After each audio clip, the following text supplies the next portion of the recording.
खबर का रुख कर लेते हैं, जहां महेंद्र नाथ पांडे ने गठबंधन पर तंज कसा है। इंडिया गठबंधन का टूटना स्वाभाविक है, ये कहना है पांडे का। जहां गाजीपुर पहुंचे थे केंद्रीय मंत्री महेंद्र नाथ पांडे और उन्होंने मीडिया के सवालों का जवाब देते हुए कहा कि इंडिया गठबंधन जो है वो स्वाभाविक है टूटना, वो जल्द जो है बिखर जाएगा।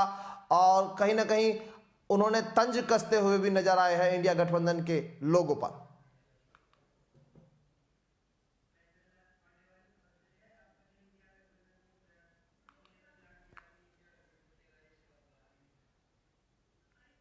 और महेंद्र नाथ पांडे ने गठबंधन पर तंज कसते हुए गाजीपुर में पहुंचे थे, जहां वो एक कार्यक्रम में पहुंचे और उन्होंने उस दौरान जब मीडिया ने उनसे सवाल किए प्रेस कॉन्फ्रेंस के जरिए वहां। Indian council of historical research का एक बड़ा प्रोजेक्ट है।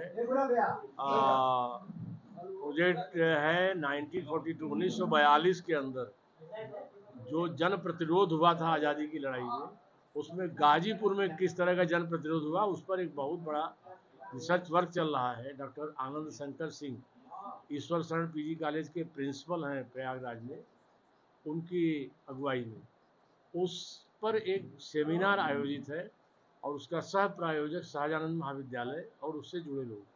मैं उसी में मुझे लोगों ने एज ए चीफ गेस्ट मुझे व्याख्यान के लिए बुलाया। सर, इस समय इंडिया गठबंधन का बड़ी जोरों पर चर्चा है।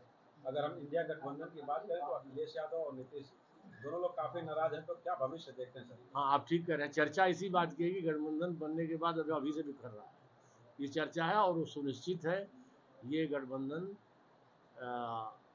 कोई स्वार्थों का गठबंधन है। और स्वार्थों का गठबंधन निरुद्देश्य होता है, उद्देश्य स्वार्थ पूर्ति है। स्वार्थ पूर्ति में बाधा आएगी तो टूटना स्वाभाविक है।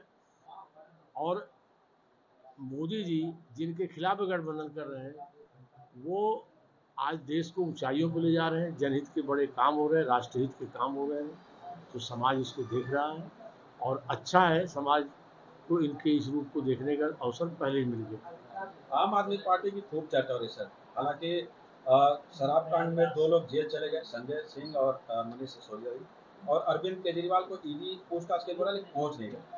सर, क्या लगता है? भारत की राजनीति का ये बहुत दुर्भाग्यपूर्ण क्षण है कि भ्रष्टाचार के खिलाफ एक अच्छे समाज सेवी की अगुवाई में चले आंदोलन को अपने स्वार्थों में नष्ट करने वाले लोगों ने इतना जल्दी इनका यह नग्न रूप, भ्रष्टाचारी रूप उजागर हो जाएगा, इसकी कल्पना देशवासियों ने नहीं की थी।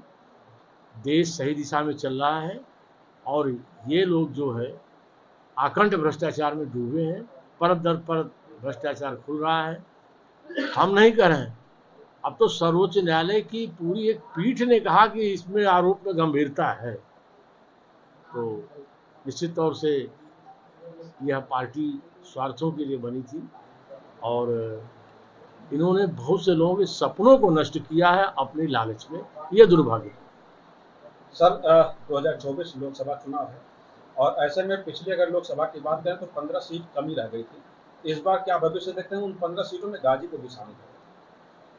गाजीपुर की जनता दिन प्रतिदिन पिछले दिनों श्री मनोज सिन्हा जी के, मोदी जी की अगुवाई में विकासपरक कार्यों को याद कर रही है और वो देख रही है कि कैसे हम लोगों ने, जिन लोगों ने भी ऐसी थोड़ी भूल की, कुछ प्रतिशत की कमी रह गई, वो याद कर रहे हैं कि हम लोगों ने एक ऐसे को चुना जो केवल अपने तक सीमित रहा और अपने स्वार्थों तक रहा। दुर्भाग्य से आज वो सदस्य भी नहीं रहा क्योंकि उसके कृत्य ऐसे थे। उस परिस्थिति में गाजीपुर इस बार प्रबल जनमत से भाजपा जीतेगी, ये आपको मैं भरोसा देता हूं। सर, उम्मीद जताई जा रही है कि कौन प्रत्याशी हुआ, क्या लगता है?